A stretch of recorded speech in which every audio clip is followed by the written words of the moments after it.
প্ৰদান কৰা হ'ল অসমীয়া কাব্য সাহিত্য বঁটা 2025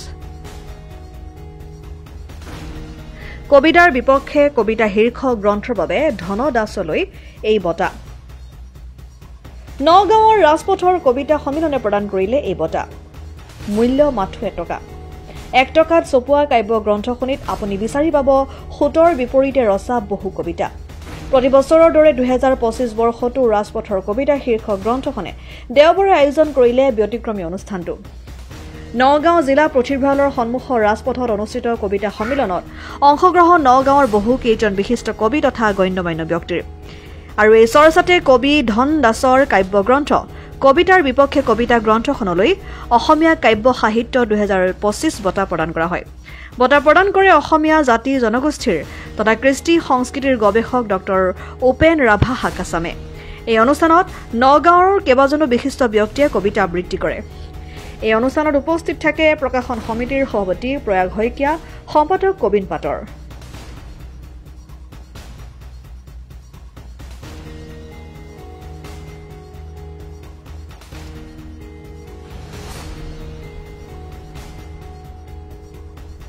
এইটো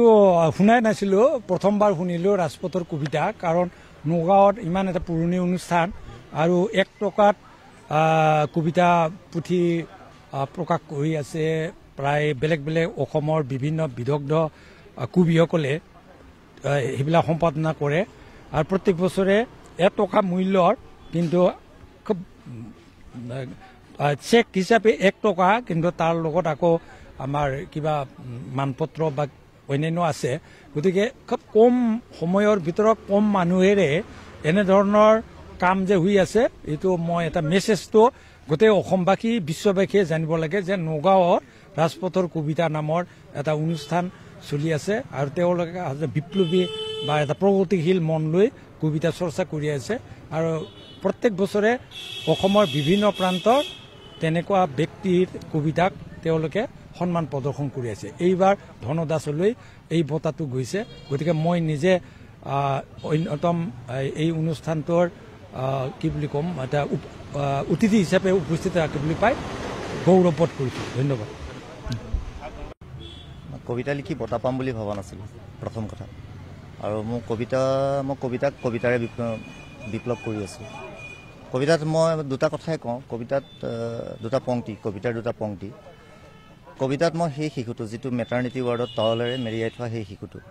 কবিতাত মই সেইটো আৰু দ্বিতীয় কথা হ'ল নাৰী ব্যৱস্থা হৈছে আৰু আমি কৈ আছোঁ আমুক কবিতাটো আমুকত প্ৰকাশ হৈছে পঢ়ি চাবচোন নাৰী ব্যৱস্থা হৈছে আৰু আমি ভাবি আছোঁ জুবিনৰ গাত তেজ আছে নে মদ আছে মোৰ কবিতাই এই ধৰণৰ কথাবিলাকহে ক'বলৈ যত্ন কৰিছে গছ এজোপা অৱমৃত্যু হৈ পৰি আছে আৰু চৰকাৰে দেৱালত আঁকিছে গছৰ ছবি মোৰ কথাবিলাক তেনেকুৱা ধৰণে ক'বলৈ যত্ন কৰিছোঁ মানুহৰ কথা ক'বলৈ যত্ন কৰিছোঁ শ্ৰমিকৰ কথা ক'বলৈ যত্ন কৰিছোঁ আৰু খুব মই খাটি খোৱা মানুহৰ কথাই ক'বলৈ যত্ন কৰিছোঁ কথাখিনিত কবিতাখিনিত আৰু খুব সৰলীকৃত কবিতা বুলি ক'লে এটা ধাৰণা আছে আমাৰ মই সৰুৰ পৰা এইটো বস্তু দেখি আছোঁ যে কবিতা বুলি ক'লে আমি এঙাই দিওঁ গাটো বহুত টান টান শব্দ কিবা কিবি বুলি ভাবি লওঁ কিন্তু মই সেই বস্তুটোৰ বিপৰীতে খুব সৰলীকৃত কৰিবলৈ যত্ন কৰিছোঁ যাতে মানুহ সাধাৰণ পাঠকে এজন মাছ বেপাৰী বা এজন হালুৱাই এই কবিতাখিনি বুজি পাওক বিপ্লৱী কবিতাৰ গুৰুত্বটো তেতিয়ালৈকে থাকিব যেতিয়ালৈকে বিপ্লৱ হৈ থাকিব যেতিয়ালৈকে সেই কবিখিনি কবি হৈ থাকিব সেই কবিখিনিয়ে যেতিয়ালৈকে নিজক অন্ততঃ বিপ্লৱী বুলি জানিব তেতিয়ালৈকেহে বিপ্লৱ চলি থাকিব যিদিনাখনে বিপ্লৱী সত্তা বেচা যাব সেইদিনাখনে বিপ্লৱ বন্ধ হ'ব মই তেনেদৰে ভাবোঁ